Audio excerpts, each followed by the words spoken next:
Նիկոլ Փաշինյանի երեկվա հայտարարությունը արդեն խոսքի մակարդակում որոշակի արդյունք տվել է։ Այսօր Նիկոլ Փաշինյանը մեկնել էր իր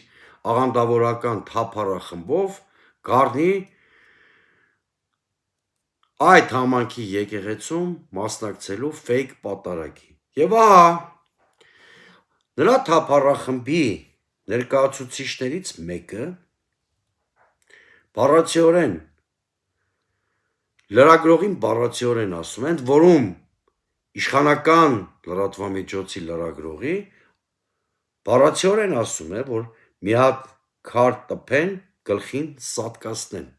սա ասում է կաթողիկոսի հասցեին, այսինքն Փաշինյանի կողմնակիցներից մեկը ըստ երևույթին ոգեշնչվել է,